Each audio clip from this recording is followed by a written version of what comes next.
Então, gente, começando, boa noite a todos aí, nesse frio, né, e de uma forma um pouquinho diferente, acho que já está sendo diferente há um bom tempo. Queria agradecer o convite, e aí, principalmente, professora Janaína, por ter me convidado e ter me dado aí nessa essa missão. Eu acho sempre muito importante falar sobre isso, principalmente para o pessoal da graduação. Então, pensando nisso, eu separei para a gente falar hoje sobre farmácia clínica, sobre algumas oportunidades. Apesar de eu estar na pesquisa, eu também estou sempre aí dentro do mercado de trabalho, fazendo treinamentos, então sabendo o que o pessoal quer, né, qual profissional estão procurando. Então, eu separei um pouco para falar disso. E a importância do farmacêutico na atenção básica. Acredito que aí todo mundo, assim como eu, quando estava lá na graduação, a última coisa que a gente queria fazer, né, o último lugar que a gente queria trabalhar era numa drogaria, talvez numa farmácia. Não sei porquê, mas a gente, de certa forma, tem um menor apreço por essa área, né? A gente acha que não tem muito o que fazer ali na atenção básica, e eu sou um grande defensor aí dessa área. Meu áudio ok? Ok. Então, me apresentando, né, eu sou o Cauê, eu me formei em 2013 na UFMS, lá no Mato Grosso do Sul, bem longe de onde eu estou hoje, né, atuando aqui. E eu trabalhei no mestrado já com consultas farmacêuticas em 2015. E nessa mesma época, eu fui sócio de uma farmácia e tive meu consultório no interior. Então, eu trabalhei ali por aproximadamente 4 anos dentro dessa farmácia. O processo de implementação do consultório durou mais ou menos uns 2, e uns 2 eu considero que eu tive um consultório e de verdade ele funcionou assim com essa prática, né? Então, hoje eu estou em Curitiba, fazendo doutorado em farmacologia, trabalhando também com consultas. Hoje eu trabalho especificamente com revisão da farmacoterapia em pacientes portadores de Parkinson, algo assim que está sendo uma experiência bem difícil, tudo muito novo, né? Então, eu vou tentar trazer um pouquinho dessa minha visão que eu tenho da importância do farmacêutico, e aí contando, misturando com um pouco da minha história que eu vivi. E caso alguém tenha perguntas, a gente combinou, né, de deixar uns 15 minutinhos no final, Janaína. Isso? Então, beleza. Isso. Então, gente, falando resumidamente, eu vou falar da farmácia clínica desde que ela chegou no Brasil, né, que foi aí um pouquinho atrasado do que a gente teve lá nos Estados Unidos, onde começou. E inicialmente, a farmácia clínica, ela se desenvolveu no ambiente hospitalar, né? Então, ainda hoje, eu vejo muitos farmacêuticos, muitos profissionais e até de outras áreas, né, da saúde, que acreditam que um farmacêutico clínico só trabalha dentro do ambiente hospitalar, só existe o farmacêutico atuando nessa função dentro do ambiente hospitalar. E com o decorrer aí dos anos e das legislações, nós vimos que essa atuação já se expandiu para fora do hospital com muita força. Eu deixei destacado aí, de 2018, a resolução 654, né, de aplicação de vacinas em farmácias e drogarias, que acho que há algum tempo atrás era algo muito difícil de a gente pensar, né, que poderia acontecer. Agora a gente está vendo a questão dos testes laboratoriais dentro da farmácia, principalmente agora no momento de pandemia. Então, eu creio que agora seja o momento da gente pensar na questão dessa atuação do farmacêutico. Ele, de verdade, ali ser um profissional de saúde e, de verdade, a farmácia, a drogaria, a farmácia da unidade básica realmente ser um estabelecimento de saúde. Porque, ao meu ver, ainda é algo que está no papel, né? A gente vê muitos estabelecimentos aí que não têm o perfil nenhum de estabelecimento de saúde. Então, acho que é aí que a gente tem que focar. E eu gosto sempre de falar sobre isso, porque a gente fala tanto de farmácia clínica, e às vezes a gente nem sabe o que é isso, né? Se alguém perguntar o que é farmácia clínica, o que um farmacêutico clínico faz, às vezes a gente trava para explicar, né? Eu me pegava muito com essa questão aí, quando a minha mãe mesmo me perguntava, que via todo mundo falando que eu fazia consulta, que eu atendia paciente, ela não entendia muito bem.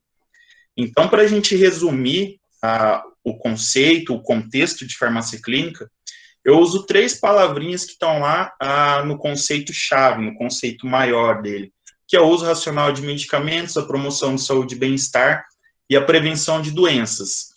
E a gente faz isso por meio do cuidado farmacêutico. Tá?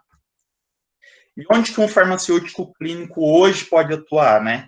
Aí, uma live na semana retrasada, eu fui um pouquinho mais ousado e disse que tem um pouquinho de farmácia clínica em todos os âmbitos que o farmacêutico pode trabalhar, né? Desde lá no controle de qualidade na indústria, até o farmacêutico que realmente está em contato com o paciente. Porque, enfim, o consumidor final das nossas ações, do que a gente faz, sempre vai ser um paciente, uma pessoa que busca essas 3 palavras-chave que eu citei no slide anterior. Então, falando de oportunidades que eu separei um pouquinho, antes de entrar na atuação aí, na atenção básica, hoje grande parte do mercado, aqui eu dei enfoque para farmácias e drogarias, hoje grande parte do mercado é esse profissional com perfil clínico, que trabalha cuidando, atendendo os pacientes, porque hoje os serviços farmacêuticos e esse tipo de atendimento se tornou um diferencial, né, dentro dos estabelecimentos, até com relação à competitividade que eles têm entre eles. Então, se tornou um diferencial e com isso, óbvio que o profissional também precisa se diferenciar. Algumas outras oportunidades, destaquei aqui o slide de Campo Grande, que a gente tem desde 2016, 15 para 16, a gente tem implantado lá dentro do sistema público o farmacêutico atuando de forma clínica, atendendo os pacientes. Em certo momento, os farmacêuticos que trabalhavam dessa forma ganhavam até um aumento no salário.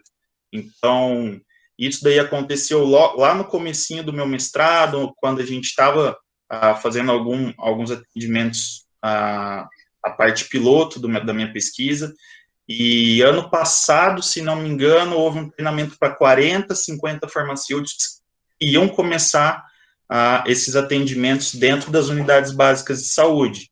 Então, aí, fugindo um pouquinho do comercial, né? Então, a gente já vê que esse perfil de profissional pode estar atuando em outro âmbito. Bom, mais oportunidades, residência. Hoje, mexendo, tentando atualizar isso daqui, eu vi que 2019 e 2020 a gente teve disponível quase 500 vagas para farmacêuticos em residências. Hoje a gente tem residências tanto no âmbito hospitalar quanto na farmácia comunitária, na atenção básica. Então, acredito que seja algo aí a se pensar, né, com relação a essa atuação. E eu acho que, sem dúvida, é a forma mais fácil de aprender a ser clínico, porque você é jogado ali no ambiente prático, né, jogado, modo de falar, é claro, mas você é colocado ali e você tem que desenvolver suas habilidades. Então, eu acho uma oportunidade muito legal de se trabalhar para aprender um pouco dessa atuação. E aí eu vou mais além, né? A gente fala de farmacêutico clínico, mas a questão clínica, ela pode trazer, de certa forma, mais oportunidades. O leque é muito maior, né? Por que não promover cursos, ter o seu consultório particular? Hoje a gente já vê, né, muitos farmacêuticos que têm esse consultório, inclusive isolado de estabelecimentos de saúde. Então, que estão aí trabalhando em parceria com médicos, nutricionistas, e por aí vai, com demais profissionais. Então, é algo que a gente pode se pensar. Uma consultoria, por exemplo, eu já tive a experiência de fazer essa consultoria para 3 farmácias, replicando o que eu fiz lá na minha. Então, é algo que a gente aprende muito também, né? Criação de conteúdos, eu vou falar no final, mas também faço um pouquinho disso. Eu acredito que a gente tem que pensar cada vez mais nisso, principalmente daqui para frente, né? Programas de mestrado e doutorado. Isso daí, não sei se vocês estão vendo certinho, que está entre aspas, é o que eu falava antes de entrar no mestrado e doutorado. Eu não quero ser professor.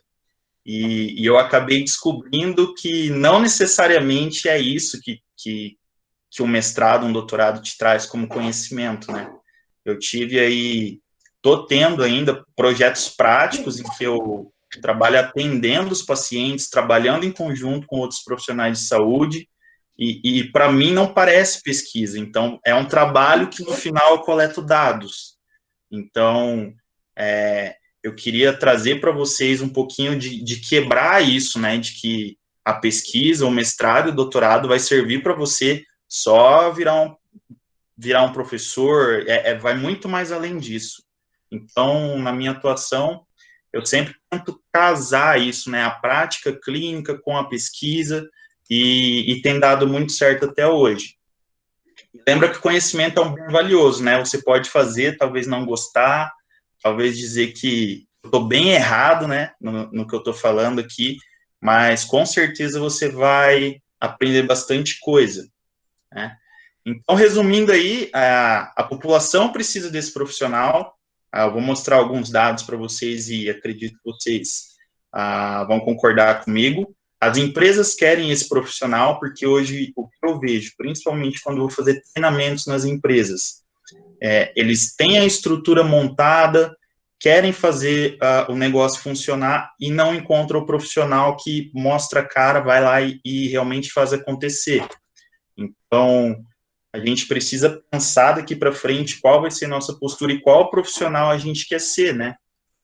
O sistema público também precisa desse profissional e os demais profissionais de saúde precisam. Talvez eles não saibam, eu vou deixar bem claro, né? Não é assim.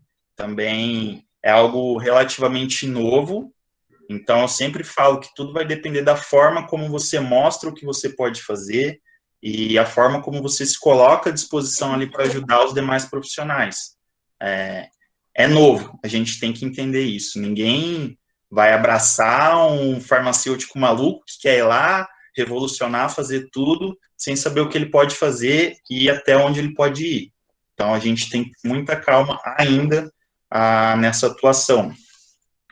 Então, trazendo alguns dados que me fizeram entender um pouquinho mais sobre essa importância, né, do farmacêutico na atenção básica, esses dados aí foram lá do meu mestrado, de 2017, eu atendi praticamente 400 pacientes, e eu sempre falo que talvez isso não seja novidade para ninguém, né? A gente teve problemas em praticamente metade das prescrições desses pacientes. Só para eu tentar explicar rapidinho para vocês como que eu fazia. O meu paciente chegava na unidade básica de saúde, era atendido pelo médico, recebia prescrição, ia até a farmácia, recebia os medicamentos e aí eu fazia a consulta. Então, metade desses pacientes, né, classificavam a prescrição dele como problemática, principalmente com relação à legibilidade. Quando eu perguntava para o paciente se ele realmente entendia sobre a condição de saúde dele, sobre o uso de medicamentos e sobre tudo que era relacionado à terapia, quase 70% deles relatavam que entendiam, que tomavam os medicamentos de forma correta, que entendiam a condição de saúde, e quando a gente realmente ia avaliar, nem metade desses aí realmente tinha esse entendimento de forma suficiente. E aí, seguindo, 20% desses pacientes relataram que saíam da unidade básica de saúde sem nenhuma informação. Então, ele chegava, era atendido pelo médico, pegava os medicamentos dele, recebia, muitas vezes, do farmacêutico os medicamentos, e aí vocês podem ver que a variação de medicamentos foi até 13 medicamentos, e esse paciente saía da unidade básica de saúde com zero informação, né? Então, acredito que para o paciente seja, principalmente esse com 13 medicamentos, seja impossível fazer a gestão da condição de saúde, da farmacoterapia, e aí que para mim entra o grande papel do farmacêutico, que E a gente pensa tão pequeno, às vezes, né, com relação ao nosso trabalho, a gente dá tão pouca importância para o que a gente faz, mas eu resolvi expandir um pouco esses dados que a gente vê, que a gente, na prática, né, eu não preciso nem mostrar números, a gente sabe que é isso, mas eu resolvi expandir e criar essa ideia de que essas prescrições de baixa qualidade, as farmacoterapias complexas, né, aí a gente viu até 13 medicamentos para um paciente, é muita coisa, essa falta de orientação, tudo isso faz com que o meu paciente volte para o sistema de saúde cada vez pior, com a condição de saúde mais complexa, precisando de um atendimento mais complexo, de certa forma tendo que ficar mais tempo internado, por exemplo, aumentando os custos, diminuindo a rotatividade de leitos e tendo o que a gente tem hoje, que é a superlotação dos hospitais, tá? Falando um pouquinho fora do contexto da pandemia, que é o que a gente tem hoje, mas de certa forma a gente pode encaixar todo esse raciocínio nisso também. Então, muitas vezes a gente fala da questão de superlotação e pensa na questão de falta de estrutura, talvez na questão de falta de demais profissionais, né? E a gente não pensa se o nosso trabalho lá na atenção básica está sendo feito de forma efetiva, realmente está tendo resultado e realmente está evitando que essa cascata aconteça, né? Dos meus pacientes chegarem cada vez piorados no sistema de saúde. Então, para mim é aí que entra a grande oportunidade, a grande sacada do farmacêutico contribuir com tudo isso. Então, aí pelo mapa, esses dados são de 2018, do Conselho Federal. Então, nós somos, hoje, 220 e poucos mil farmacêuticos, né? E quando a gente fala da atenção básica, nós temos aí 90 mil estabelecimentos, praticamente.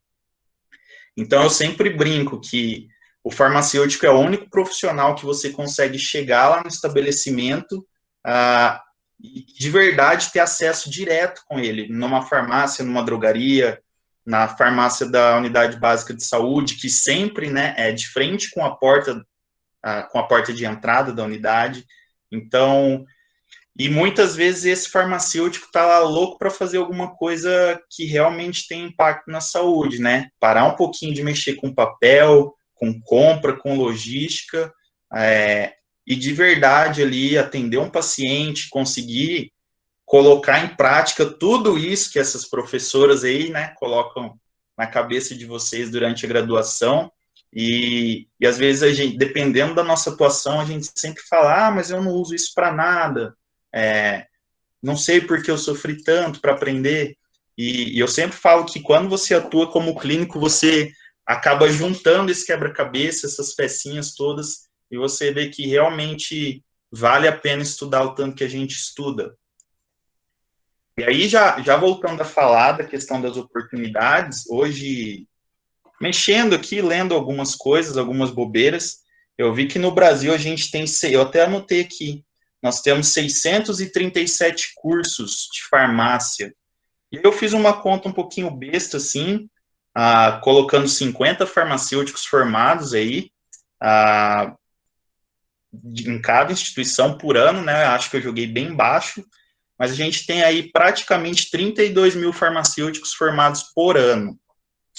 Então, eu acho que a gente tem que começar a pensar nisso, porque acredito que as vagas não estão acompanhando esse crescimento da quantidade de formação de profissionais.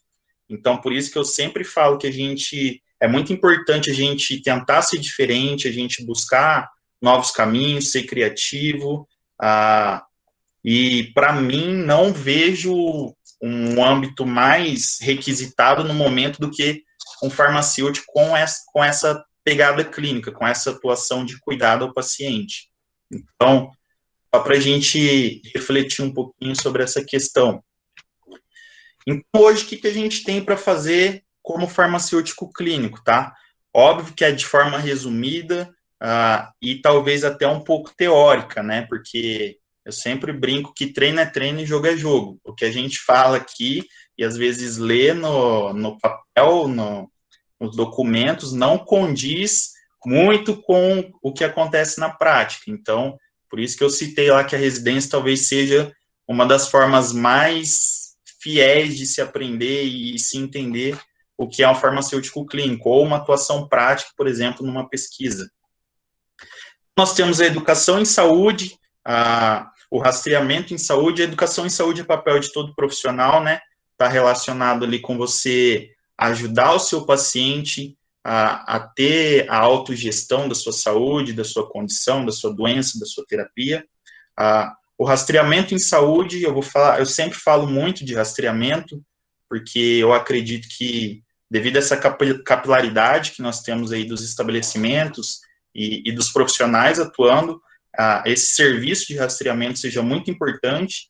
A gente tem diversos pacientes por aí que ainda não sabem sobre a sua condição de saúde, que estão perdidos, e a gente deixa esses pacientes, de certa forma, soltos por aí, e quando a gente tem um diagnóstico muito tardio, vai acontecer tudo aquilo lá que eu falei no começo.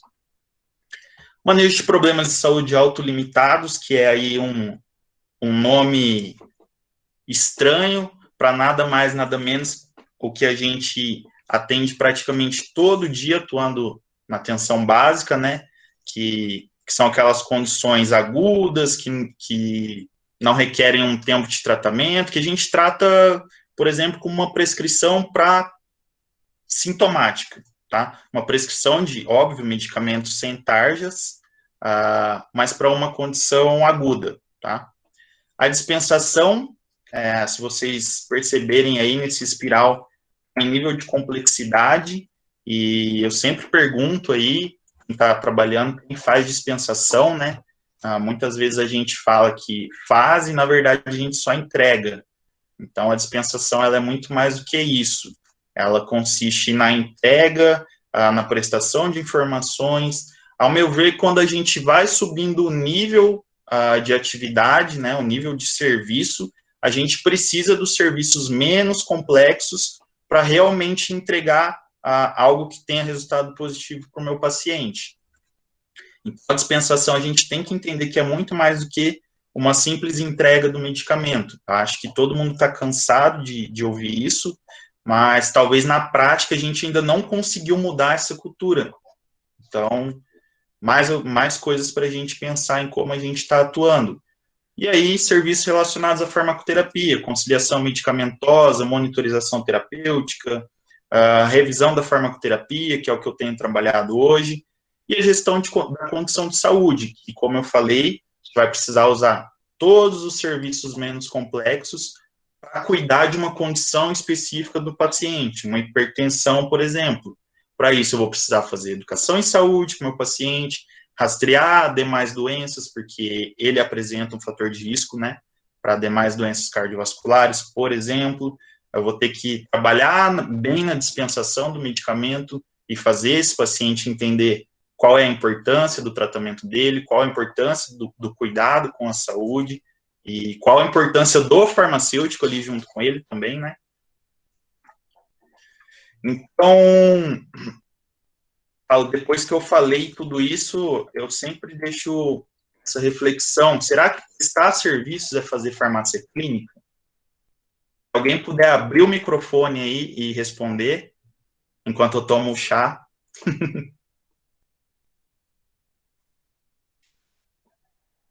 Alguém?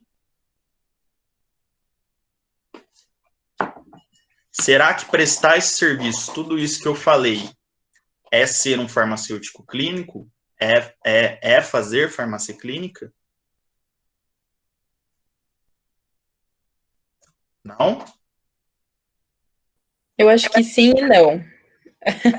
Acho que ser farmacêutico envolve muito isso de você prestar serviços, tanto para a sociedade como para um paciente específico, né?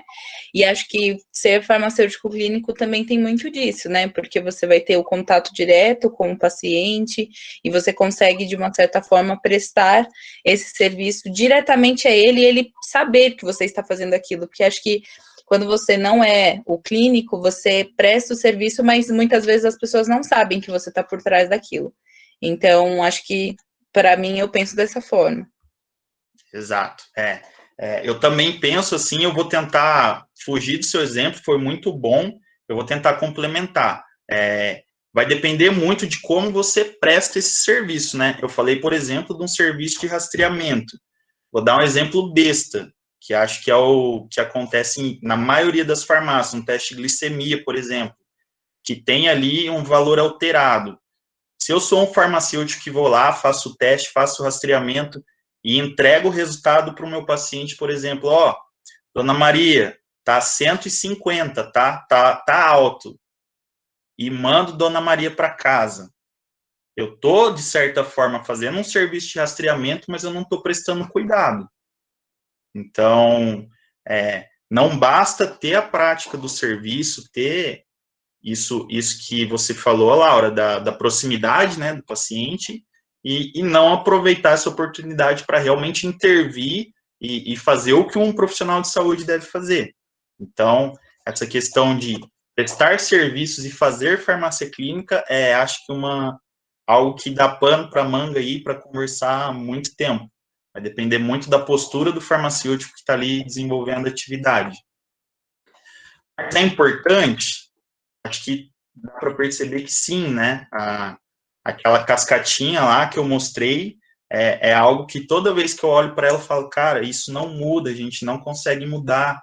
E eu acho que cada vez mais, se a gente, como farmacêutico, como profissional, pensar nisso, que o pouquinho de cada um, o pequeno ali que a gente faz, tem um impacto grande, eu acredito que a gente consiga mudar muito a realidade dos pacientes e muito também a forma como a sociedade, os demais profissionais veem o farmacêutico, que talvez se algum outro profissional vê eu falando isso que eu estou falando, ele vai falar, esse cara é louco, eu nunca vi um farmacêutico que faz isso, que pensa isso. Então, acho que é importante para a gente começar a mudar essa forma como a gente atua também. Mas, na prática, o que eu posso fazer para cuidar desse meu paciente, né? Falei dos serviços farmacêuticos ali, de certa forma, em teoria, mas algumas coisas do que eu fazia lá dentro do meu consultório, quando eu tinha, na farmácia, e muito do que eu faço hoje ainda atendendo os pacientes. Vou começar de exemplos bestas. O acompanhamento dos pacientes hipertensos e diabéticos, por exemplo. Eu vou fazer só uma aferição da glicemia, uma aferição da pressão, ou um teste de glicemia, igual eu dei o exemplo agora há pouco do farmacêutico atendendo Dona Maria. Não, eu preciso saber quem é meu paciente, quais medicamentos ele usa, como ele está se sentindo, padronizar a forma como eu faço aferição de pressão, né? Não sei se eu coloquei nessa apresentação, mas eu sempre dou o exemplo de um estudo da JAMA, avaliou os residentes médicos fazendo aferição de pressão. E, se não me engano, eram 11 passos aos procedimentos, e um de quase 200 acertou todos os passos. E a média desses médicos, a média de acerto deles, né, fazendo esse processo, era de 4,1. Então, assim, é o profissional que está diagnosticando, está fazendo bem errado. Então, a gente tem que ter esse cuidado com padronização de procedimento quando a gente vai fazer no nosso estabelecimento ou onde quer que seja. Emitir resultados ao paciente é algo que a gente sabe que é obrigatório, mas eu ainda vejo muito farmacêutico que presta cuidado, faz procedimentos e não entrega resultado para o paciente. Além de ser direito do paciente, né, isso agrega muito valor ao nosso trabalho.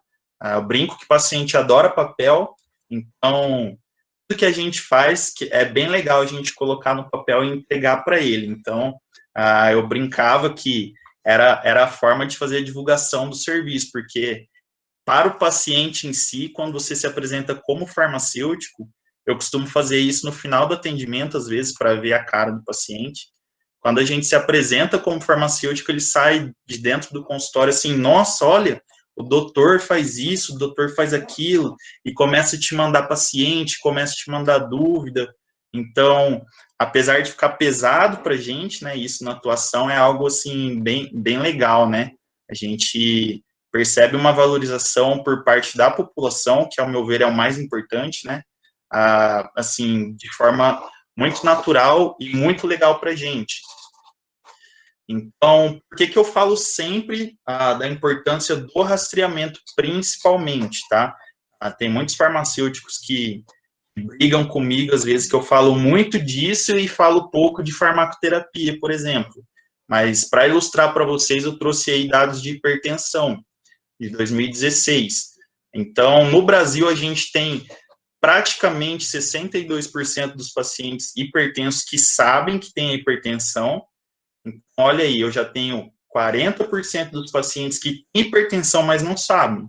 São aqueles que estão rodando por aí que eu falei que a gente precisa achar, fazer o rastreamento e encaminhar ele para um médico, precisando de tratamento ou não, mas a gente precisa primeiramente rastrear, senão a gente nunca vai conseguir fazer com que esse paciente tenha um tratamento precoce dessa condição de saúde, né?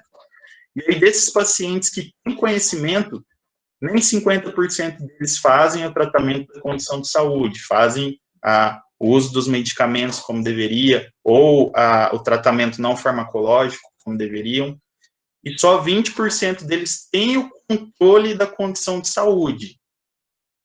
Então, o que será que acontece nesse meio do caminho? Porque, de certa forma, tem o diagnóstico, de certa forma, esse paciente tem o acesso ao medicamento, mas aí esse paciente não está controlando tudo isso. O que será que está faltando? Tá? Quando eu volto e olho lá tudo que eu vi nas unidades básicas e nos dados do meu mestrado, e que eu ainda vejo hoje, trabalhando no doutorado, é que faltam uma boa parcela aí dos profissionais de saúde, não estou falando do farmacêutico, tá? É culpa mínima do paciente e culpa máxima dos profissionais, ao meu ver, tá? Acho que alguns podem não concordar comigo, mas o paciente, ele não, de certa forma, não tem o mesmo conhecimento que a gente sobre as condições de saúde, sobre o tratamento, então, eu vejo como obrigação nossa colocar isso de forma clara, de forma, assim, sempre falo para todos os profissionais, falo de uma forma fácil, que o paciente entenda, então, ao meu ver, é papel nosso. Então, dentro disso daí que está acontecendo, esse exemplo da hipertensão, eu acredito que o farmacêutico pode ajudar muito nisso, porque a gente consegue rastrear, a gente consegue fazer intervenção no tratamento, uma análise de prescrição, por exemplo, e a gente consegue acompanhar ele para fazer o controle dessa condição. Então, volto lá para as oportunidades. Hipertensão, diabetes e dislipidemia, por exemplo, se você trabalhar com isso, você já ajuda, sei lá, 70% dos pacientes que passam dentro de onde você trabalha, do seu estabelecimento. Então, eu vejo como uma atuação muito importante. E aí, só para ilustrar, né, a gente sempre bate na hipertensão parece algo tão simples, mas eu tenho que entender que a hipertensão, ela é lá a pontinha do iceberg, né, para uma doença cardíaca terminal. E muitas vezes esse paciente que tem o conhecimento da doença dele e, de certa forma, se perdeu aí no tratamento por diversos motivos e não tem o acompanhamento de um profissional junto com ele, ele pode cair dentro desse ciclo aqui e realmente terminar com uma doença terminal, uma doença cardíaca terminal. Então, sempre se a gente pensar no simples, lá na raiz do problema, acredito que a gente, como farmacêutico, consiga contribuir muito. E diabetes, só para ressaltar que o buraco é mais embaixo e o problema é bem mais cabeludo do que a gente imagina. Nós somos o quarto no ranking de diabéticos, né? E a previsão para 2040 é de 23,3 milhões de diabéticos. E aí eu pergunto para vocês, quem que vai cuidar de todo esse povo doente, né? Quem vai cuidar? Pelo menos farmacêuticos a gente tem os quase 32 mil por ano, né? Então, se a gente conseguir mobilizar essa galera aí, paciente a gente tem bastante. Então, o que mais que eu fazia lá, que eu considerava importante, eu fazia lá no meu consultório, e hoje, dentro dos treinamentos, é uma das coisas que eu mais ajudo os profissionais a padronizar, a questão do acompanhamento de pacientes obesos ou que buscam perda de peso, tá? Está ilustrado aí a bioimpedância, mas qual que é, primeiro, a importância disso? Se a gente falar das doenças crônicas, principalmente, o aumento de peso, o sobrepeso, a obesidade, é um dos principais fatores de risco que a gente tem, né, para piora dessa doença, para o desenvolvimento de outras comorbidades. Então, parece um brinquedinho legal, né, uma balança de bioimpedância, vou cuidar do meu paciente, mas a importância vai muito mais além disso. Então, é um fator de risco importantíssimo para eu cuidar dentro, ali no meu paciente, dentro da onde eu atuo.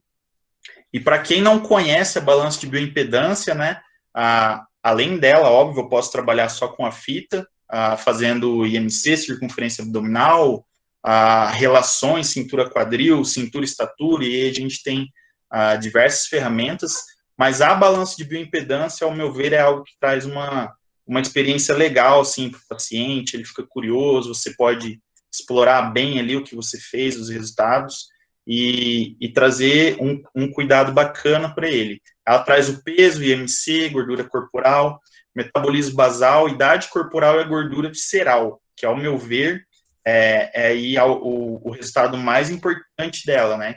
Porque não é aquela gordura que a gente se incomoda, né? Aquela gordura estética, mas é a gordura que realmente tem impacto na saúde do paciente e que muitas vezes a gente não vê. Eu já rodei aí alguns cantos do Brasil, dando aula em pós-graduação, e eu sempre levo minha malinha de serviços, e eu levo a balança, a gente sempre encontra um falso magro em toda a turma. Então, assim, é um procedimento muito legal e que às vezes a gente encontra coisas que o paciente nem imaginava, ou o aluno, no caso, que vira um paciente. E aí, quando a gente tem esse problema, e eu vou continuar dando aula, sempre aquele aluno vira o paciente do restante da pós. Então, é a turma inteira enchendo o saco dele até terminar a pós. Então, não sei se eu vou ter oportunidade de ir até aí, mas se um dia eu for, se cuidem, porque a balança de bioimpedância é o terror das aulas.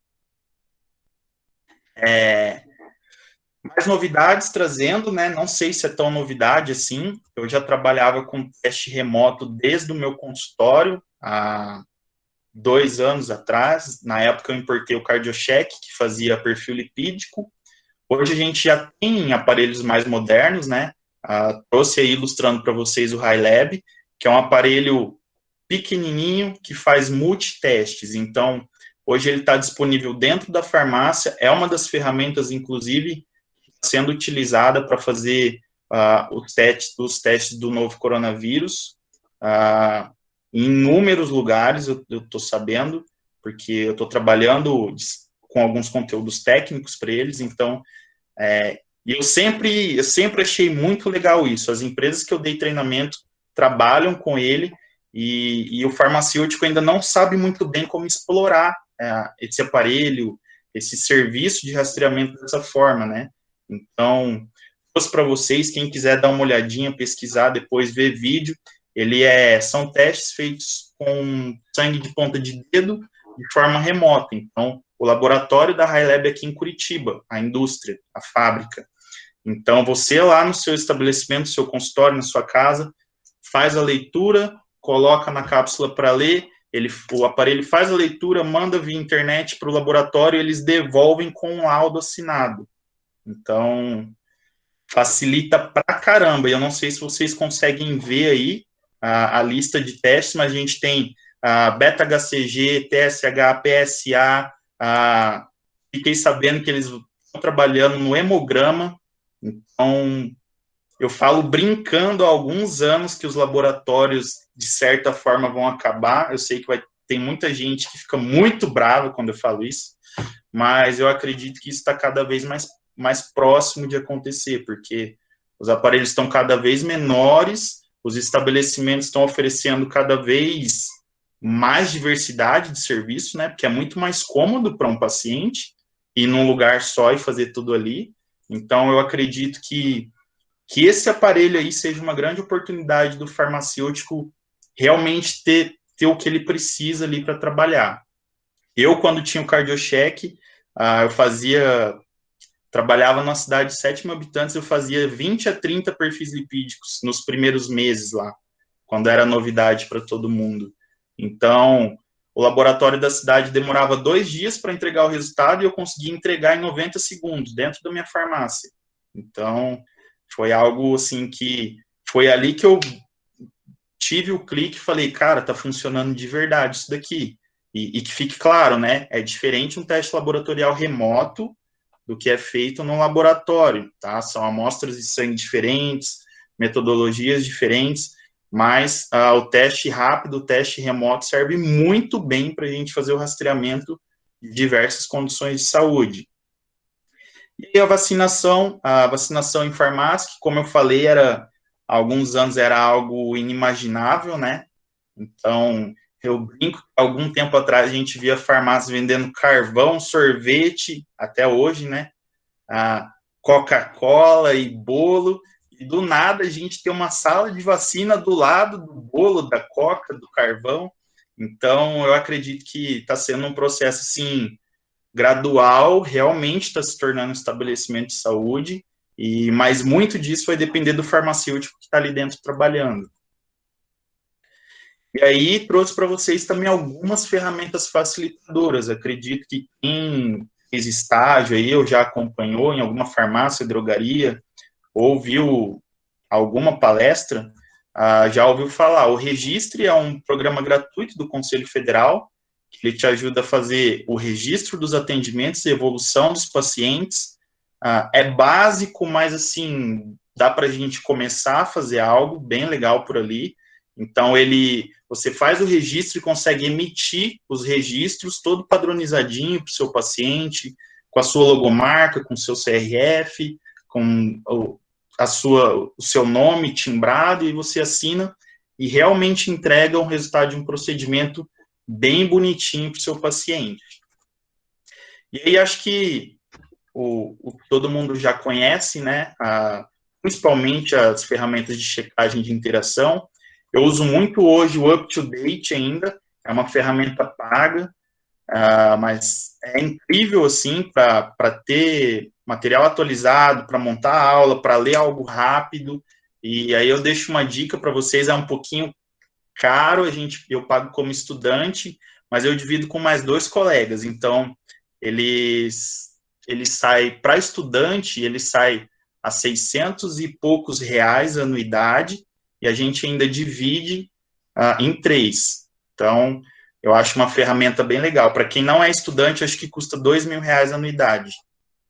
Tá? É por isso que é legal ser estudante o resto da vida, principalmente para essas coisas. Então, é uma vantagem aí que a gente tem até para essas compras. Mas, e agora, no momento de pandemia, ele está liberado. Quem quiser mexer para ver como que é, tá? Eles tinham liberado uma mensalidade gratuita.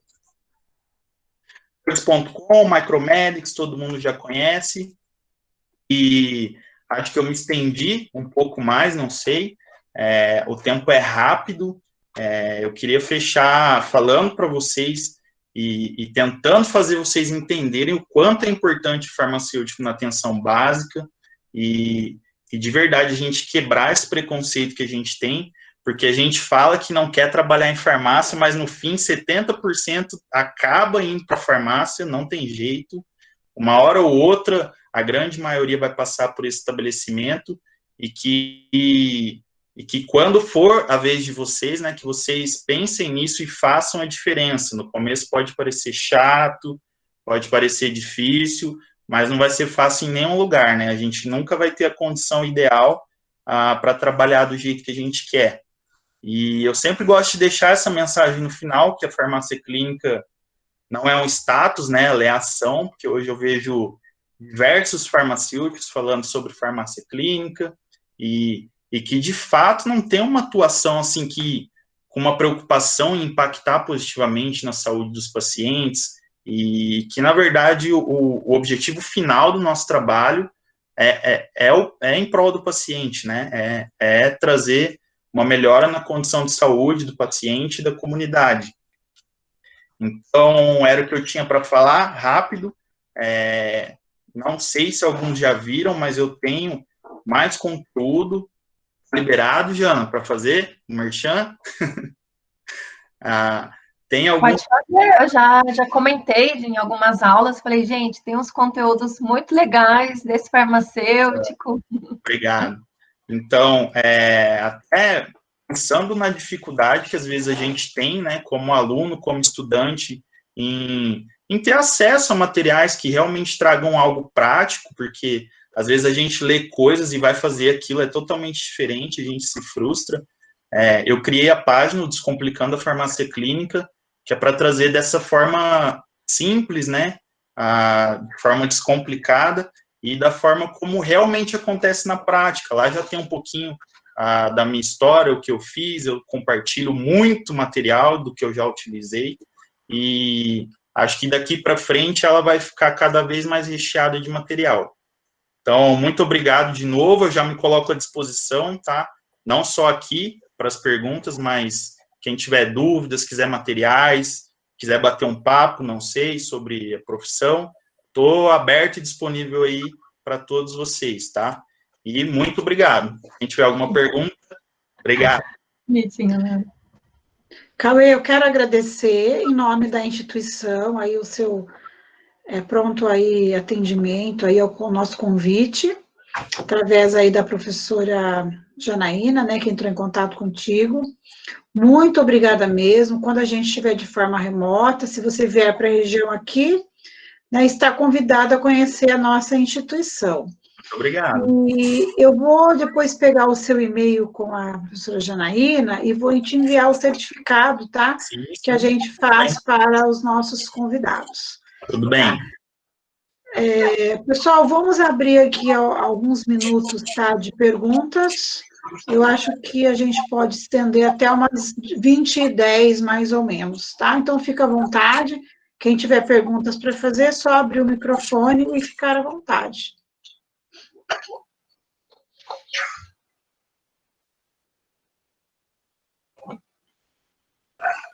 Professor.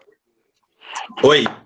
Boa noite, Luciano que está falando. Oi, sou Luciano. aluno do terceiro semestre. Assim, em relação ao atendimento, né, a farmácia clínica que o professor comentou, eu acho que é um desafio também você conseguir associar essa parte do atendimento com a parte, vamos falar... Burocrática. Não, a rentabilidade da coisa. Eu sou proprietário de uma drogaria de pequeno porte aqui na cidade, médio pequeno porte, e assim, a gente meio que faz de tudo dentro da loja. Então atende, compra, atende representante, atende balcão, faz aplicação, faz de tudo. Limpa. Limpa, né? Exatamente. Então, de repente, você tendo essa parte que o professor comentou da atuação, do atendimento, você vai ter que dispor de um tempo, né, legal para poder fazer isso de uma maneira interessante. Também não adianta você montar um consultório lá e fazer de qualquer forma, né? Exatamente. E acho que também é um desafio você conseguir conciliar, que nem no meu caso ali, a parte de atendimento de balcão, de gerenciamento da loja, de compra, de armazenamento, estoque, deixar tudo em dia, com essa parte do atendimento clínico, no caso aí, que acho que é uma tendência que logo vai estar crescendo bastante, né, aqui em todas as lojas, enfim. Em todas. Né? Como que dá para fazer esse meio termo aí? Então, isso é uma barreira que, na verdade, a gente tem em todos os âmbitos, né, não só dentro de uma drogaria. Quem aí atuou dentro da hospitalar sabe também que o farmacêutico tem que bater o escanteio, correr, cabecear, defender. Onde a gente estiver trabalhando vai ser um pouquinho disso, né? O que eu defendo, principalmente no seu caso aí, que acredito que seja muito parecido com o que eu vivi, né? E que hoje, inclusive, eu presto consultoria para farmácias de pequeno porte que querem fazer essa diferença, que a gente tenha como foco fazer isso. Tem uma continha que eu sempre mostro quando eu vou dar os treinamentos que é muito mais rentável um farmacêutico atendendo, cuidando de pacientes e recebendo por isso, do que vendendo. E hoje em dia, cada vez a margem do medicamento que a gente vende está menor, né? E cada vez mais o serviço que a gente pode prestar está sendo diferenciado. Então realmente, para isso funcionar na prática, você tem que colocar aí como foco, como objetivo. Não é fácil, principalmente essa transição que a gente vive do serviço gratuito, né? Não sei se você já cobra pelo que você faz aí, mas a gente faz assim, a aferição de pressão é um serviço gratuito que a gente faz, né? E a glicemia, embora esteja temporariamente fora, né, a gente não está fazendo por questão da pandemia, né? O teste de glicemia é cobrado, mas né, valor baixo, né? Agora, a gente também não faz esse atendimento igual o professor mostrou, do acompanhamento, né? Uma coisa mais completa, é bem superficial, bem básico mesmo, né? E acho que até que teria que ter um espaço apropriado para isso também, né? Faz total diferença. E aí começar a trabalhar nessa transição desse serviço que no começo é um favor, né, que a gente faz. Sim. Eu sempre falo da questão de modernizar a forma como você presta o serviço. Quando eu falo modernizar, não estou falando de gastar, ter um consultório lindo, maravilhoso. Se você for olhar meus vídeos lá na página, eu sempre falo disso. Tem várias redes que investem num consultório maravilhoso e a gente chega lá para ver, não tem nenhum paciente por dia. Então, por isso que eu sempre falo, começar do simples, buscar novas ferramentas aí para agregar aí a sua aferição de pressão, por exemplo. Você pode usar uma outra ferramenta para calcular um risco cardiovascular, fazer uma avaliação corporal e aí agregar nesse serviço para você conseguir cobrar. Então, legal. E aí você vai vencendo essa barreira do favor, né, e transformando em algo que realmente é um serviço positivo aí para o seu paciente. Legal. Valeu, Começa obrigado. a pensar nisso, faz bastante diferença. Então, acho que também, viu? Interessante, né? Como que é? Não entendi. Boa noite, meu nome é Vanier e me surgiu uma dúvida aqui. Hipoteticamente, se eu tivesse uma farmácia e eu quisesse prestar uma atenção a domicílio, existe algum empecilho para poder prestar esse serviço? Não. O atendimento a domicílio, né, a atenção, como você chamou, atenção farmacêutica e domiciliar, ela é liberada para a gente desde 2009, lá da antigona RDC 44, né, que inclusive é uma das legislações que barra um pouquinho da nossa atuação hoje, né. Entendi. Então, a gente consegue fazer, sim, a administração de medicamentos, fazer o atendimento domiciliar. Meu áudio tá ok? Tá sim. Tá? Então, isso sim, desde 2009 nós podemos fazer esse atendimento domiciliar. Ok, acho que era essa a dúvida. Obrigado. Tranquilo, obrigado.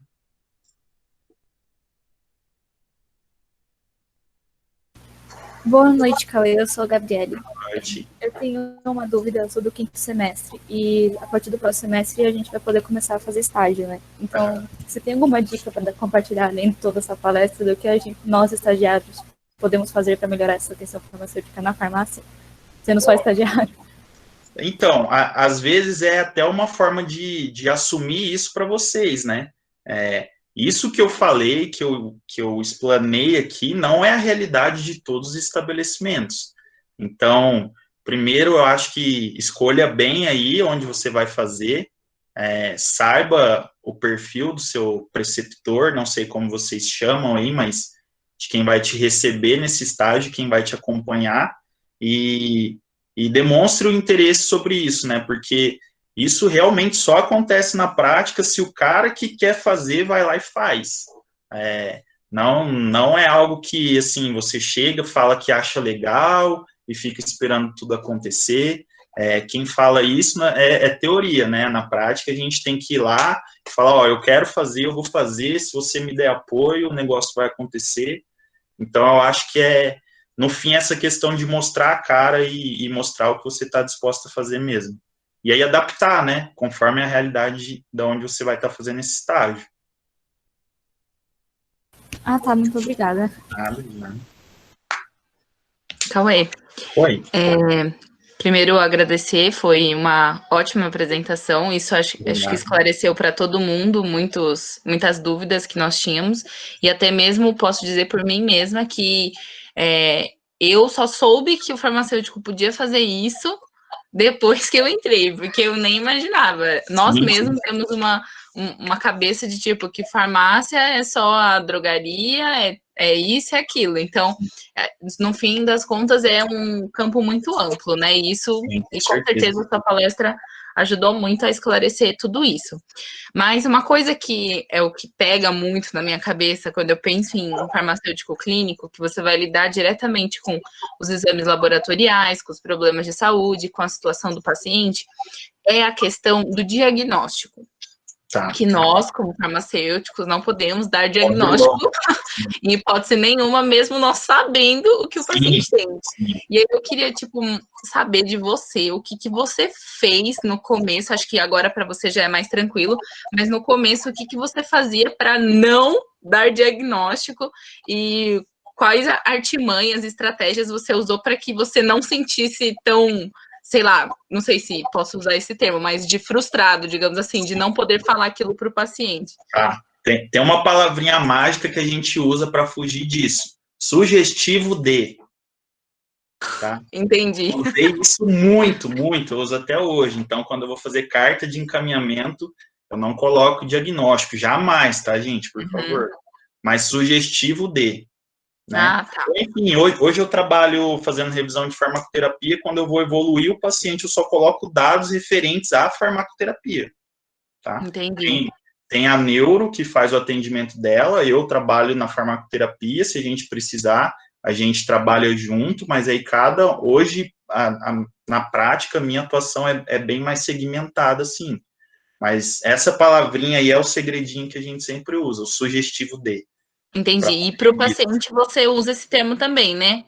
Ou para ele você não chega a comentar? Para o paciente é mais complicado, porque ele te aperta até você falar, né? Mas o que eu tenho? O que eu tenho? Então, aí tem que dar mais uma rebolada, falar que precisa de mais exames, mas que possivelmente ou sugestivamente, sim.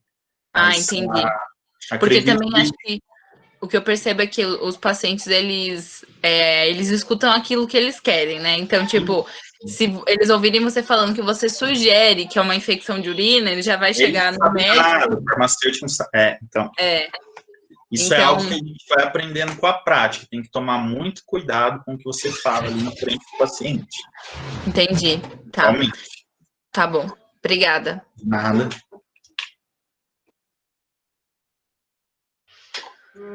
Pessoal, se tiver mais alguma pergunta, acho que nós podemos fazer mais uma última para poder estar encerrando essa primeira parte.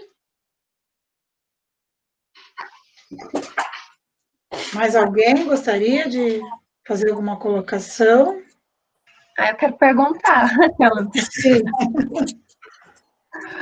Me fala uma coisa, que eu já ouvi falar desses testes remotos, mas nunca vi nenhuma farmácia que trabalhe com, porque o que a gente vê mais são serviços, mas não a farmácia clínica. Então, a gente vê o pessoal fazendo teste de glicemia com as tiras e a aferição de pressão.